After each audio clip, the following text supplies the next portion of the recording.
In today's video, we're going to discuss the differences between installing a ledger board old school way versus what the new code says versus what the brand new engineering that's on the market is available for you to use. We're going to discuss the pros and cons of each technique, all right? So first of all, let's go throw the old school ledger board in. And when I say old school, you might have seen someone in your family, your dad or your uncle or somebody like that do this back in the day. Just nail a board up. And then depending on the technology that was available at the time, they might have had a drill, probably had a cord on it. Now it's corded, which means it's a good deal, all right? And they would throw a 1/2-inch lag bolt into the house. And they might have used a washer to avoid that from happening. Or, if you go back far enough, they just had one of these, hand augers. And all they would do is hand drill a hole into the house and they would install a bolt. And on the inside of the house, they would have a huge square nut. And they'd use a couple of washers and they'd have somebody crawl up into that rim joist. They'd be up there with a wrench and you'd both be wrenching and tightening it all up. And what you do is you create the sandwich, because behind here is the rim joist for the house. And what we have inevitably is a very big problem with rim joists and ledger boards when we sandwich them together, is that all the water that goes through the doors and windows of the home comes down towards your deck, sits here, and it doesn't dry. The floorboards cover it so that it doesn't get exposed to sunshine, and moisture eventually finds its way through the bolts or through the nails into the rim joist inside the house. That board stays wet a long time, starts to rot, and then you get your termites, you get your ants, and everything starts to fall apart. This is a problem that happens on every house that has a deck. The only way we can solve that problem is tear the decks down and rebuild them on a regular basis and replace the rim joists. That means expense. That means your facade is a mess. The new way gives you a little bit more protection against wind-driven rain. Let me show you how that one works, and you'll see if we've solved the problem or we've just made it more complex solution. Really? That spider head isn't working? Did I use one that's too big for that, maybe? Boy, oh boy, I hope I haven't run myself into a real problem here. I think you just, yeah. Oh, that's the right size. We could just peel it off. No, no. Just grab me a wrench. Okay. Seriously. Oh, my favorite one too. This one slips a lot. I think that bit's gonna grab now. We just gotta pry this bad boy off. Okay. All right. Are these 10 feet or 8? 8. Really?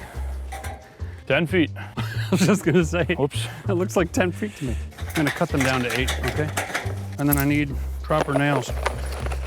Now, new building code is a little bit more stringent. Back in the old days, we didn't even have house wrap. So that first board was in a lot of cases just nailed right to the existing rim joist of the building. And that is just crazy. Nowadays, they want us to cut open our house wrap, which is our weatherproofing. And they want us to put flashing in behind, preferably somewhat level. Ooh, that's magnetic. Now, the new code wants us to do something like this. So the concept of this is water diversion. If water follows something, you can't just have just tape. So you want to cut through your barrier, open it up, metal flashing, okay? And then you want to throw on your tape after and seal that in place. Then we're going to install our rim joist. Might as well just bring that one over. Come on, Joe, it's just being goofy. You your gotta drill? get that on camera. Now they want us to install this with these new structural screws. And the idea, it has like a washer head, so it buries through the surface of the wood. It kind of stops some of that water migration. But at the same time, we're right back to where we were before with the old school system, wood sandwiched tight up against the rim joist. Anything that gets in behind here, no matter how much flashing and tape, and that's generally where the door is, this is the weakest part of the whole system of the house. Any water gets behind there, stuck at that rim joist and causing the same sort of rot. So although we've updated, we're using 2x10s now instead of 2x8s. We're using every 16-inch on center. We've got a structural screw every 12 inches on center, but best practice is top and bottom inside every joist bay.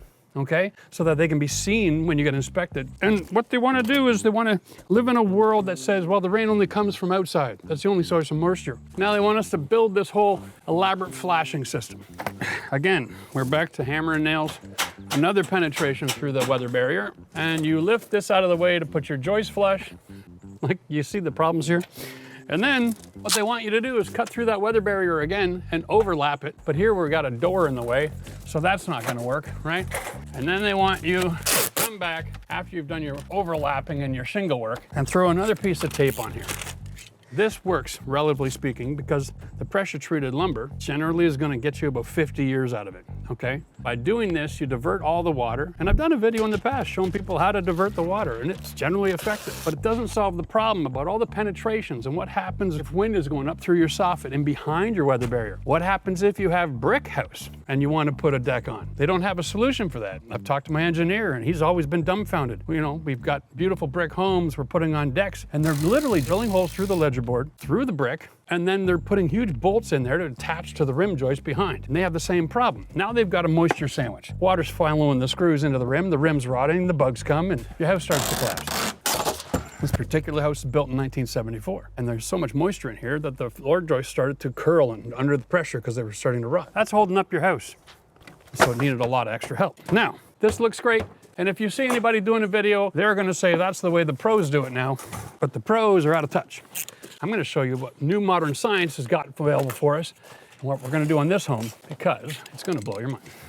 So we have composite deck boards that should last 50 years on a house, no problem. But if we're building something that's rotting out the building, where we have these fasteners that are in the building, where the rot is actually taking place, that are losing their ability to have any kind of lateral support. So if you're on a deck and someone's jumping into the pool, go, look at me, daddy, and the family runs over, the whole thing can just go and fall right off the building. Crush who's ever underneath, right? So I'm at a trade show, I'm walking around, I saw it out of the corner of my eye, and as soon as I saw it, I just went, that's the solution to all my problems. This is a bracket that has got a 1-inch offset. And the idea of this is it gets attached to the wall. It has a galvanized ledge on it, and we're still gonna use the same 2x10, but now we're pulling it off the building. We're allowing us to finish our facade up and around this, where the bracket's attached to the building, and then the wood is now attached to a bracket. And that is completely different, because now we don't have one fastener from outside where the water is going all the way into the rim joist. Two separate systems. This is now a 100-year deck product. Oh, hang on a second. I won't get the level on here. You can get your bracket on the wall, and I'll just hold this here. Just gotta go behind the piece here. Yeah.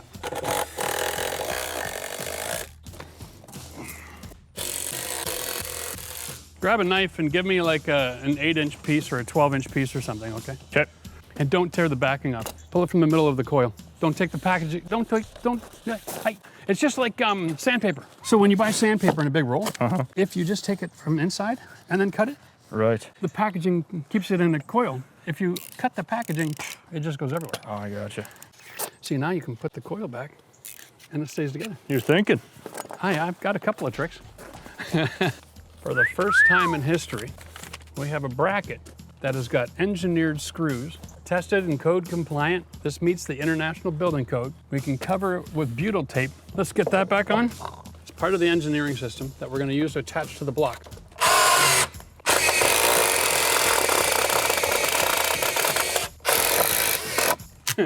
Jeez, that's gonna be work. Almost didn't work. That's gonna be work.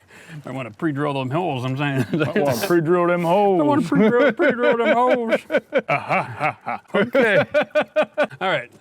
Keep them going under. I can't even talk. Whew. So now we're going to use a galvanized screw to attach the block to the metal. It's not going to go all the way through into the wall. It's going to create this huge space in behind, okay? Like, look at this. I have now got 1 1/4 inch space from the building to the wood, which means I can now finish off my siding around every one of these brackets with J-trim, have a complete water diversion system, and still have an airspace. This is never going to rot any faster than any other piece of the deck. Now we finally have a solution. So if you're not using this, or if you're hiring a contractor and they're not using this, tell them to get it, all right? It'll take years before the building code catches up, but that's what we do on this channel. We bring concepts and products and processes to you so that you can build better, all right? And if you have a project coming up and you would like to get some insight or maybe some questions about your products and your processes, your assemblies, hit the join button on the channel, okay? Become a member of our channel. It's only $5 a month, and you can get on our Discord and ask me questions, and I can help you with your assembly. If you want to build better, subscribe to our channel and join us on our journey as we renovate this Rays Ranch house to be built back better than code. Cheers.